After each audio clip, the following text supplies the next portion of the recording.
James, this trilogy is complete. When you first started 10 years ago, did you have any idea where this would lead? And what has been the most surprising thing for you as a writer and director that has come out of this? Um, I think that from the beginning, I don't want to sound too egocentric, but I always had an idea that this could be a trilogy. I always had an idea that this was a bigger story than just one movie. And I always knew that I had a fuller story that I needed to tell from the very beginning about Rocket, about Nebula, about Peter Quill.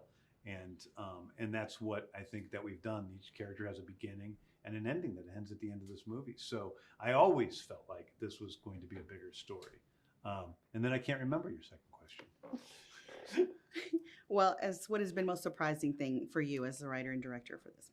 I think, probably the most surprising thing about my Guardians journey is just how much I've fallen in love with this cast and this crew and how we have become a family. People work on TV shows, they become really close to people, but we've making these things for almost 12 years. We've been working on Guardians movies and doing press tours like this and everything. And so we've just become so close. That's the hardest thing is not seeing these people every day. Tell us about reuniting with the cast and working with them again. Well, the truth is I see Chris Pratt all the time. So I'm not really reuniting when we go back on set. I see Palm all the time. I talk to Karen a lot. So obviously my brother Sean, we're buddies. So it really isn't reuniting. It's just kind of getting us all back together again. And so that's more of what the vibe is. I think the surprising thing on set is everybody being together and everybody has their own important piece of the puzzle on screen, but also off screen in terms of us as a group. Each person has their own specific piece of this family. From the very beginning, when Marvel first came to me and said, hey, would you be interested in doing this Guardians of the Galaxy movie? We're taking pitches on it. What do you think? I was a little afraid. I'm like, this could be stupid. This could be like Bugs Bunny in the middle of the Avengers. I didn't want to create a cartoony character to, ruin the MCU. And so I was driving home from that meeting. I was thinking about it. I'm like, okay, let's say that there is a talking space raccoon. Where did he come from? How could he be grounded? How could I feel real about this character? And I realized that this was the saddest creature in the world. This was a little guy who was taken, a little innocent animal and turned into something he didn't ask to be and was like nothing else in the universe. So he was completely alone. To me, that's the seeds of the entire Guardians franchise. That was always the story I was telling, and it leads to this. So I'm excited for people to see that because I think it's always been going that way. But not to mention the arcs for Nebula, for Peter Quill, for Kraglin. They all have their own story that we're telling that ends with Volume 3.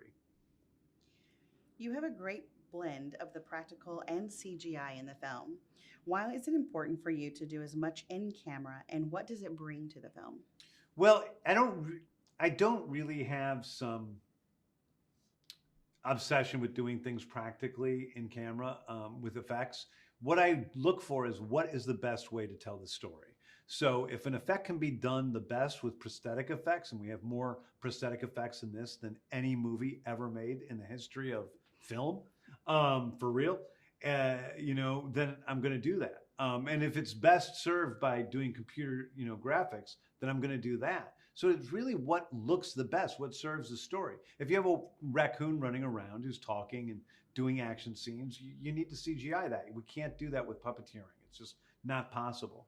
But if you're going to have a, vampire Batwoman who's going to have big emotional scenes with the rest of the cast, well, that is probably going to be, a prosthetic effect. And I find that something in a lot of movies they do is they just don't prepare enough. So they just do everything CGI because they're being lazy and they're not getting it done beforehand. And we just make sure to take as much time as we need to get things right so we can do it on screen when that's the best way to do it. How did you go about selecting the music for this film? Was it easier since you had done the two before, or did it present new challenges? I think the hardest thing about making this movie was putting together this soundtrack.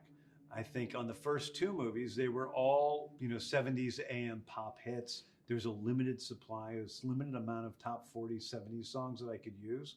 On this movie, it's songs from the 70s, 80s, 90s, 2000s. So I kind of had all pop music to choose from.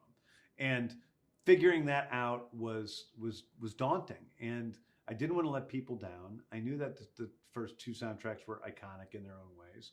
And so I wanted to do something that was as good as those two things. And I worked really, really hard and switched out songs constantly, trying to figure it out, and eventually came with the mix we have, and I'm really happy with it. On the day the film wrapped, what did you say to everyone, and was it a bittersweet moment? I don't remember what I said to everyone on the day that we wrapped. I'm like, I'm working hard. I'm like, I love you guys. Goodbye.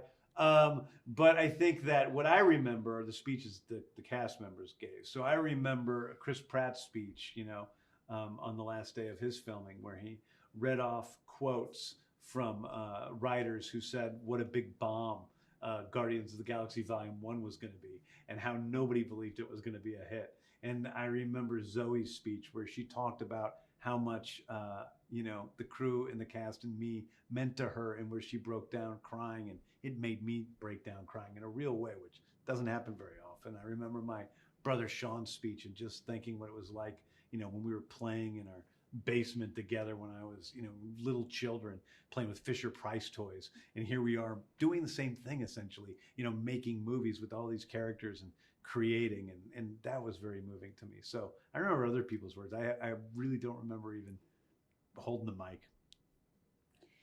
What do you hope audiences will experience when they watch Guardians of the Galaxy Volume 3?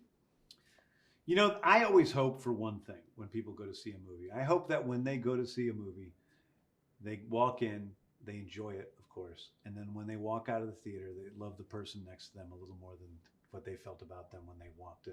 That when they walk out of the theater, maybe they feel a little bit more hopeful about what this world can be than when they walked in. This is a story about compassion. It's about the power of compassion, the power of empathy, and hopefully a little bit of that will soak up, just a little bit, in people, and then we'll have been, done what we needed to do.